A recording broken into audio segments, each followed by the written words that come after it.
Trying to understand the eminence of real-world assets and the DeFi world? Then you are welcome to Link to the Chain, a podcast brought to you by BSOS. It is designed to help you understand the happenings of decentralized finance along with real-world assets.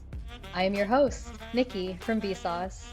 I will be inviting experts from the Web3 industry to share with you their experiences and ideologies on RWAs and the DeFi world.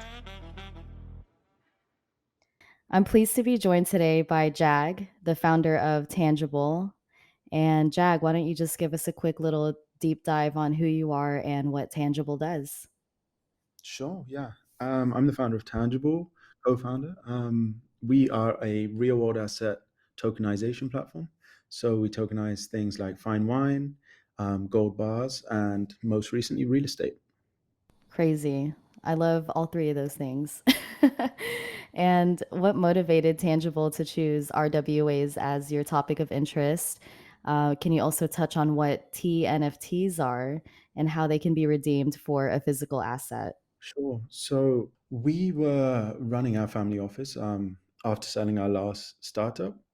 We were kind of coming towards the top of the cycle and looking to de-risk. And as part of that process, we started to think about what things can we get access to on chain other than just fiat or fiat-backed stables. Basically, there weren't many options for us, and we started to ask around our friends and other crypto natives to see if they had kind of any interest in other assets on chain without going back into fiat. And the answer was kind of an overwhelming yes. So we started to build. We're way more natural builders than we are. We were just kind of running family office as a stopgap, I guess. So yeah, we went down the rabbit hole and started to build and found out that there was good demand out there and not much infrastructure and a big problem that needed to be solved, which is kind of something fun for us to dig into. So that was around 18 months ago. And what was the follow-up? Wow. There was a second question, I think, as well. Yeah, no, that's pretty fresh though, 18 months.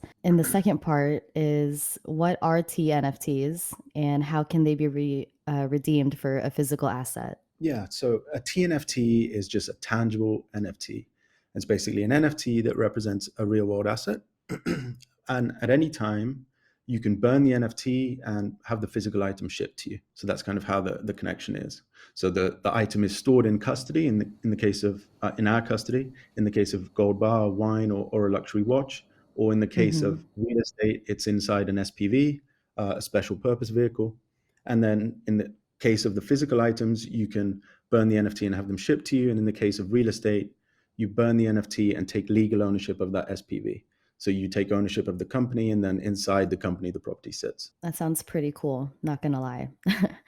And would you be able to elaborate on why Tangible has a specific focus on real estate? And besides that, like in your opinion, what are other types of RWAs that have high potential? Yeah, so I think it's mainly demand. I think we started to tokenize, like I said, wine and gold, and we just noticed there wasn't a huge demand yet on chain. The market's still very, very new. In crypto, there is a huge demand though for yield, stablecoin yield, any kind of non-correlated to crypto yield, and that is where real estate comes in. Obviously, there's solid rental income yield from real estate, and tokenizing that, bringing that on chain, there was instant demand for it, especially in kind of bear market conditions where a lot of the DeFi yields had dried up, had been compressed. People were really looking for these real yields sourced off chain. So that's kind of why we lent into the real estate. It's just really where the demand was right now. In terms of other asset classes, yeah, like I said, we tokenize wine, fine watches, and gold bars. And our view is basically that everything will end up being tokenized. It's just going to take a long time. The benefits are obvious: that instant transfer of value, the self custody aspect, the ability, the DeFi composability, the fact that you can take that NFT or that RWA and borrow against it instantly within a few clicks. If you just think about the process of becoming a buy to let landlord, as an example, First, you need to source the property, then you need to do all your due diligence and then get a lawyer and complete that whole process, then tenant it. By the time you've done all of that stuff, that's a good few weeks, if not a month. And then you're going to get monthly rental coming to you every 30 days. And then if eventually you want to take a mortgage against that, you're going to need to go apply and go through a whole rigorous process. And then bringing that all on chain, you can buy a house on Tangible that's already tenanted in 15 seconds. You can collect the rent into your wallet every single day. Very soon, you'll be able to borrow against that on chain, again, in 15 seconds, in a few clicks, without any sort of credit checks or approvals or biases kind of entering the system. So the benefits are obvious, but we think, real estate is kind of an easy place to start just because there's that huge demand for yield. But slowly, we think everything will be tokenized, and everything of value kind of comes on chain and enters this, gets all the benefits the blockchain brings. Yeah, definitely agree. I think with tokenizing RWAs, like how you mentioned, I think the goal is to really be more efficient in our everyday lives, as well as kind of having that permissionless access to the transparency and making sure that you can get that trust without going through all the different loopholes and waiting months on weeks on years. So I definitely think it's headed in the right direction. And in terms of like the other asset types, have you guys looked into doing maybe cars or bond and equity holdings, streamlined fractional ownership, like how Robinhood has kind of tried to do, digitized stocks, things of that nature? Has that crossed Tangible's mind? Yeah, so I think with stocks, there's going to be a bunch of different regulations, and it will probably look a lot different. It will probably be a kind of KYC, highly regulated environment, and more like security tokens. But I think when you do that, you lose a lot of the benefits of tokenization, in my opinion, because you lose that DeFi composability, which is really the superpower of tokenization, plugging into all of these other things and then having other people build on top, and those network effects.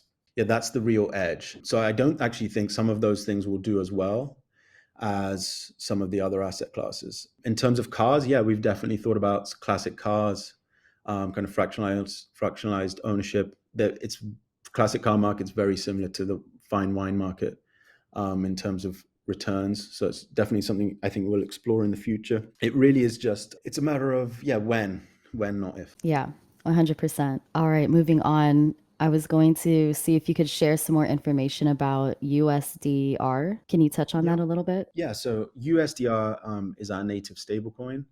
It's a stablecoin that's backed by tokenized real estate, by our real estate TNFTs. The way that we kind of think about the stablecoin market is there's been a lot of experimentation with stables, but mainly kind of fitting into these two categories, either fiat backed or crypto backed. There hasn't been a lot of experimentation with stables backed by other real world assets. And we think that's kind of mainly due to the lack of tokenization, the lack of access to other RWAs on chain. So obviously us as a tokenization platform, we've enabled with those building blocks of TNFTs, a bit more experimentation here with stables. And we think that it's the two primary benefits to backing a stable with real estate.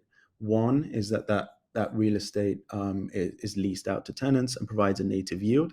So like we discussed earlier, yield is kind of a real primary driver of capital inside crypto. So that native yield helps a lot with adoption. It also helps kind of offset inflation. So it's around an 8% APY a year, which is kind of roughly, depending on which figures you're using, where inflation is in some Western countries right now. And then the second benefit is that real estate's got this long kind of predictable price history when priced in fiat. And that's not necessarily the fact that real estate's actually increasing in price. It's more so that fiat's just getting debased.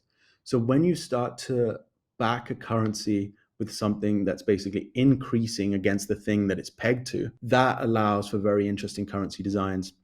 And again, kind of inflation-resistant money. Wow. Yeah, that's definitely what we want, not like what happened with USDC a couple weeks ago where it got depegged. So how do you think that to prevent depegging, what needs to happen?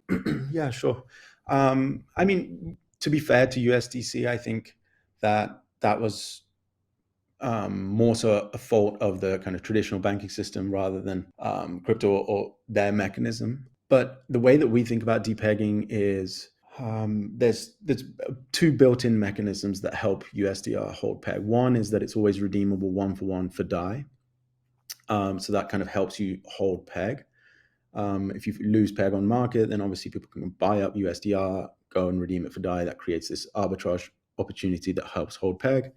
And then secondly is that if the backing ever falls beneath 100% collateralization ratio, because the real estate is yield producing and there's that extra cash flow basically entering the system from outside of crypto, completely uncorrelated. In the case we do ever fall beneath 100% backing, 50% of that rental income is retained in the treasury to recollateralize USDR. So given a long enough time period, USDR will always regain collateralization and then hopefully peg as a kind of knock-on effect of that. Sounds good.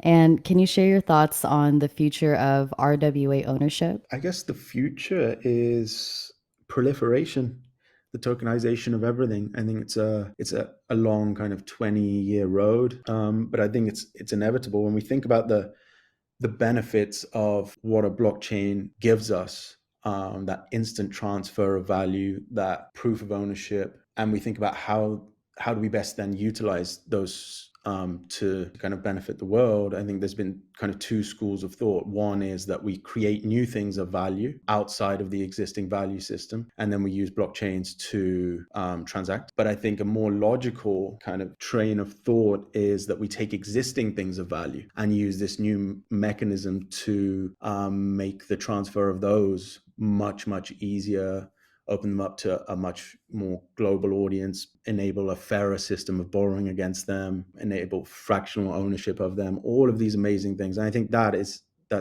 a much more natural kind of progression of where blockchains will go. Everything of value will end up on chain. So I think, that's the future of RWAs, is just the tokenization of everything. Everything.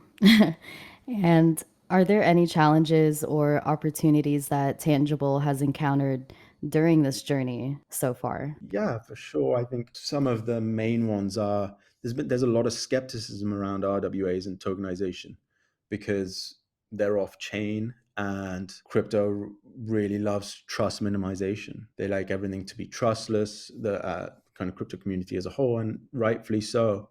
So there's a huge, I think, barrier or hurdle to overcome there with regards to trust. When something is tokenized, first of all, what is the relationship between that NFT and that physical item? What is the legal structure that ensures that NFT can actually be redeemed for that physical item is one. And then what ensures that item even exists? And is that item, for example, insured against fire, against theft, against all these different things? So there's a bunch of trust hurdles that we've faced and that we're slowly overcoming. I think another hurdle is just initial liquidity and kind of a cold start problem, where you launch something new, for example, tokenized real estate, and that first buyer is always worried about, who is that next buyer? If I buy this today, is someone else going to be there to buy it from me tomorrow? That chicken and egg initial liquidity problem that, again, I think we're slowly overcoming. But that's definitely one of the biggest problems with tokenization, is just initial liquidity. And there's legal issues around regulatory things. Where do these things sit? Are they securities? Are they not? In this jurisdiction, are they? In this jurisdiction, are they not? There's partnership issues and kind of logistics issues when you're tokenizing things. For example, real estate, I think we tokenized over 20 properties in the last month. Acquiring those properties, finding tenants, the legal paperwork, all of that is a much larger headache than most DeFi protocols have. We're essentially running a large real estate company and a DeFi protocol at once. So the problems are endless, but solving them is interesting and fun. That's what it's all about, right? Turning a negative into a positive.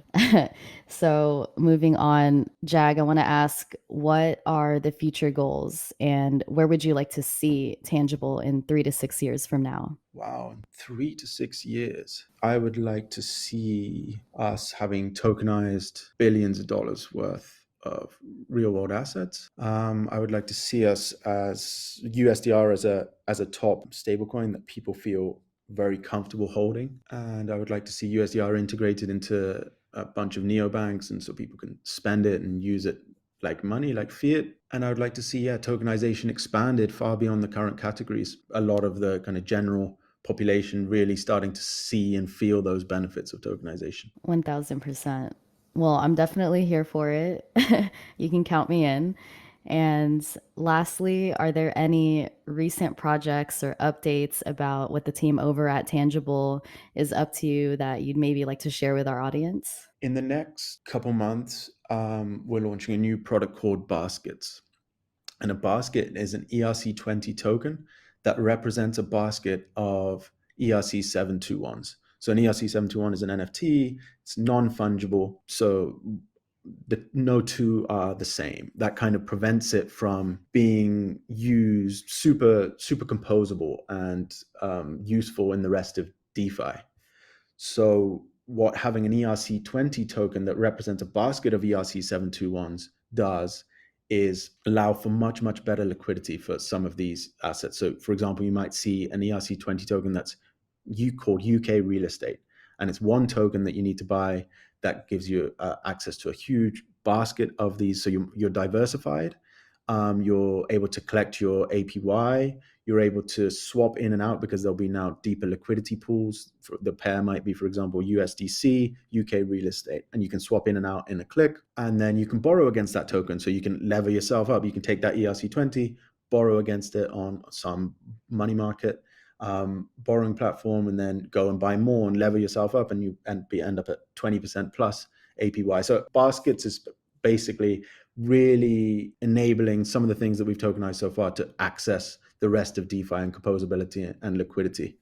And we think that's going to be a big step forward for tokenization. That sounds super cool. Is it going to be available on OpenSea, or which marketplace platform will y'all be launching this on? So they'll be on our own marketplace, and then there'll be liquidity pools on various different dexes, Uniswap and Balancer. Wow, amazing. Feel free to use it to also just plug your socials. Where can people find you? Where can people learn more about Tangible, etc.? Yeah, no, I don't think I have anything else. You can find us at tangible.store. Our Twitter is at tangibledao. And just hop in the Discord and ask questions. Amazing. Well, all that information was truly incredible to learn about Tangible, Jag. Like, I'm even interested. Once you mentioned fine wine, I'm like, there. That's definitely my cup of tea. So, well, it was a pleasure speaking with you, and I'm excited to share this with people, because I think you were right earlier when you mentioned about getting like mass adoption.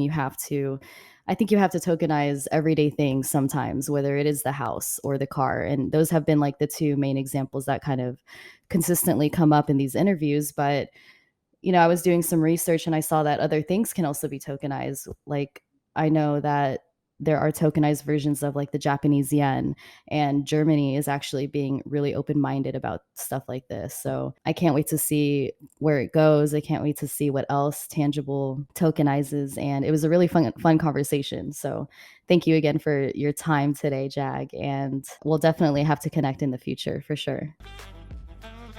With this, we come to the end of the episode. To our audience, thank you for listening.